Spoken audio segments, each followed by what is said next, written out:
What's going on, YouTube? Welcome back to another Point After Podcast short series. Today, just like we did yesterday covering Mac Jones, we're back covering Rondale Moore, the electrifying receiver out of Purdue in the Big Ten. A guy who, in the 2018, his rookie/freshman year, he was a All-American, had number one in NCAA in receptions, number one in the Big Ten in receptions, number one in yards. Number one in touchdowns. This is a guy who had 143 catches for 1,600 yards and 14 touchdowns as a freshman, playing in a Power 5, the Big Ten, where Ohio State kind of ran stuff for the past couple of years. Now, nonetheless, again, this is a guy who is 5'9", 180, runs a 4.3 40, a 43-inch vertical. A really quick, small, shifty guy that can get after it.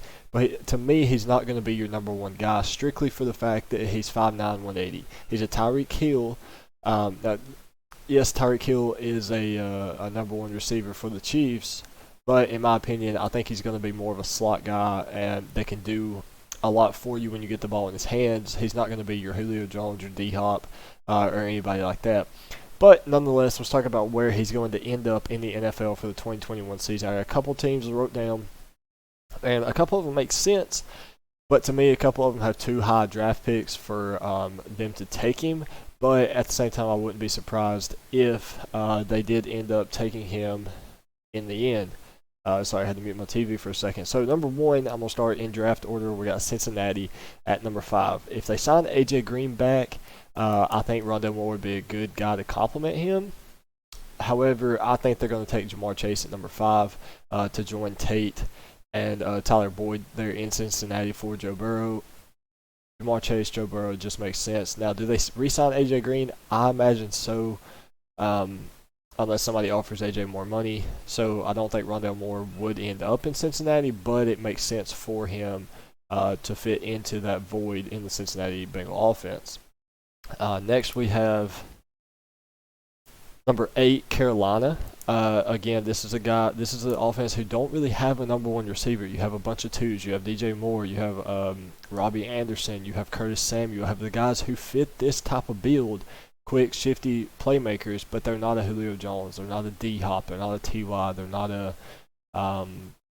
Devontae Adams or somebody like that. It's not the guy who's going to go get it, make plays down the field. They're not the guy who can win those one-on-one goal line matchups just straight power and height. It's a guy who's a playmaker like Tyreek Hill is, a guy who can beat you downfield, but when you get in the red zone, you're going up against a 6'3" corner. You need that height, and to me, Rondale Moore is not that guy. Now, I'm saying this, but Rondale Moore is probably one of my favorite wide receivers I've had the chance to watch over the last 3 years, so don't take that away from me. Next, at number 10, we have Dallas. CeeDee Lamb, Amari Cooper, Dak, Zeke. The list goes on and on to their offensive weapons. But the pick is number 10. Yes, Dallas has a couple guys that would make sense. Like I think in my mock draft, I'll look at it really quick. I have them taking Caleb Farley, the cornerback out of Virginia Tech. I think they go defense. But again, Rondale Moore is a guy who you slip in there with CeeDee Lamb. And Amari Cooper, and it just makes sense. You have Michael Gallup, but I think Rondale Moore is a guy that if you could get him at 10, take it. Now, next up is number 11, the Giants. Giants have Sterling Shepard, Golden Tate, Darius Slayton. They have a pretty good offensive core. The quarterback's struggling a little bit. You get Saquon Barkley back. Defense is all right. The Giants have a lot of work to do. Again, this is one of those picks where I think Rondale Moore could help the Giants, but I think the Giants are just too high up in the on the draft board to end up taking him. So now we're going to get to where basically I see Rondale falling in that 16 to 24 slot, somewhere in there. There's 2 or 3 teams in that mix that I think take him, and I think there's another team that you might see make a jump up to go get him, which I'll cover them last. So first off, the Miami Dolphins. The Miami Dolphins need a wide receiver for Tua, and they need protection. They need Penei Sewell at number 3. That's basically what I say is going to happen. They're going to take Penei Sewell at 3. Rondale Moore is their guy at 18. You have Devontae Parker. You have, who else? Gesicki. There's your 2 guys right there. You have Allen Hurns is coming back.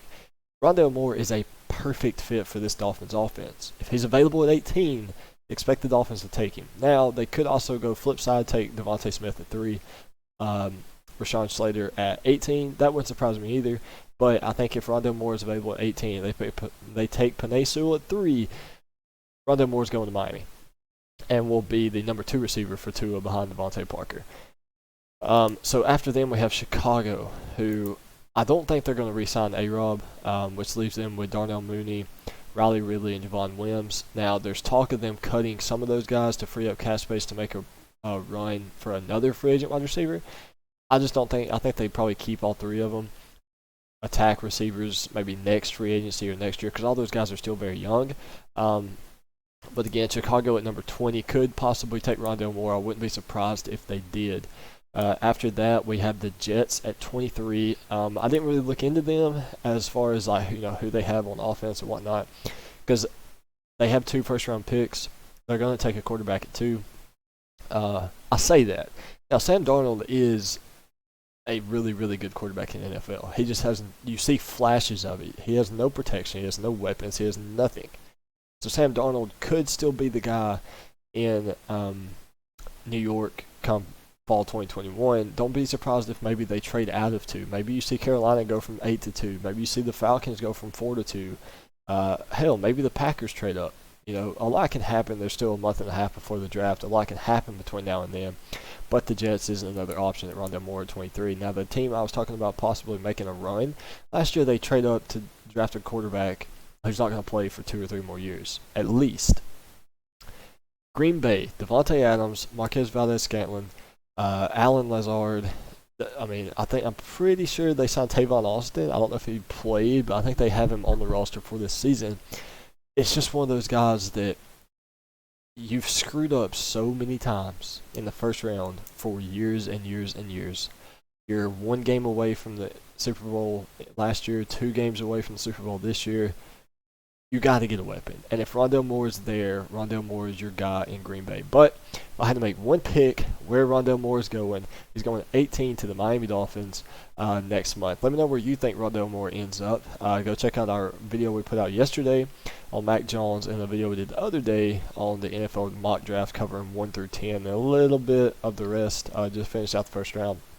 But nonetheless, like I said, leave a thumbs up on the video, hit that subscribe button, and let me know in the comment section where you think Rondale Moore ends up in 2020.